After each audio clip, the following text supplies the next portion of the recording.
Perkenalkan, saya Anka.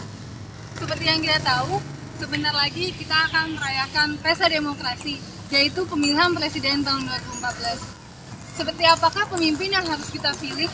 Untuk itu tidak ada salahnya kalau kita menapak jejak salah satu pemimpin besar bangsa ini, yaitu Bung Karno, Kota Bandung.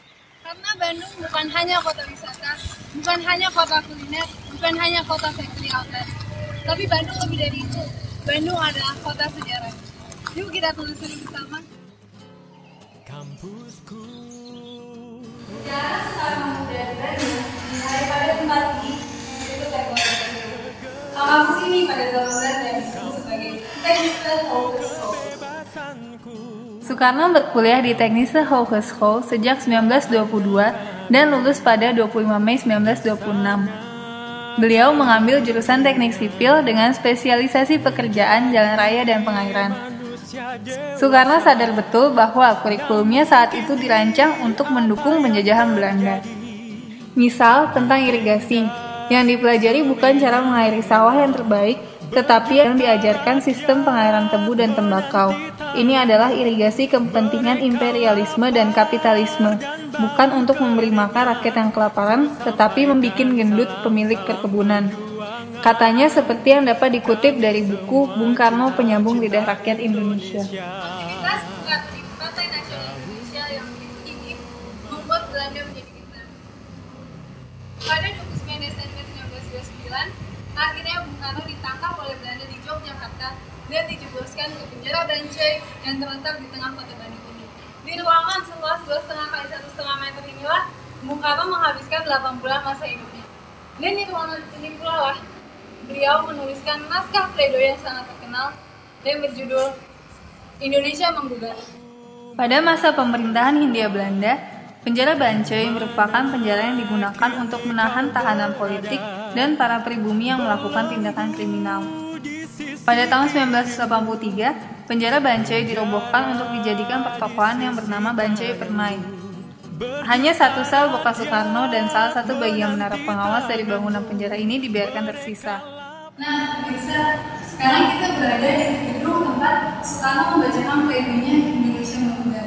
Gedung ini adalah pengadilan negeri kolonial tempat Soekarno dan 3 orang tinggi PNI lainnya yaitu Maskun, Supriyadinata, dan Gatot Mahfud Raja menjalani sidang selama 5 bulan sejak 18 Agustus hingga 31 Desember 1930. Namun setelah menjalani 5 bulan sidang, apa boleh buat mereka dapat dibebaskan ke penjara Sukamiskin oleh pemerintahan Belanda.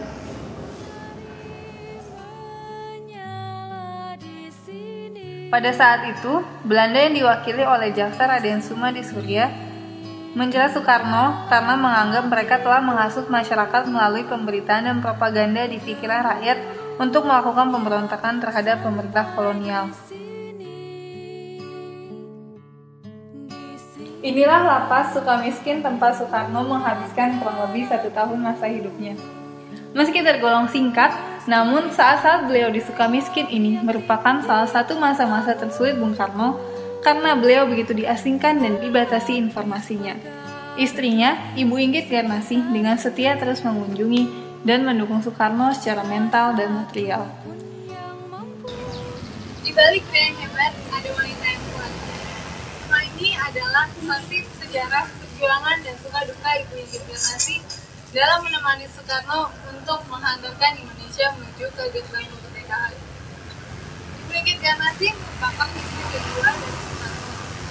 Beliaulah sosok yang menemani dan bahkan menangani Soekarno ketika Soekarno masih kuliah di Technische Hogeschool hingga Soekarno dipenjarakan di Bancai dan di lapas Sukamiskin, bahkan sampai Soekarno dibuang ke tempat-tempat di Jawa oleh Belanda. Saya bersama rumahnya.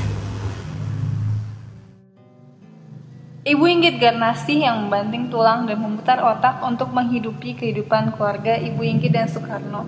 Ibu Inggit Garnasih menjahit pakaian, menjual kutang, rokok, meramu jamu, dan menjadi agen sabun dan cangkul kecil-kecilan untuk menafkahi kehidupan mereka berdua. Soekarno bukanlah sosok yang dapat memberinya kehidupan yang mewah, karena Soekarno begitu bulatnya mencelupkan diri dalam politik dan perjuangan membebaskan bangsanya dari penjajahan. Bergema di dalam hatiku.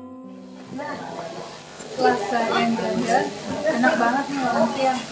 Sekarang kita ada di warung nasi. Tapi ini bukan makan sembarangan.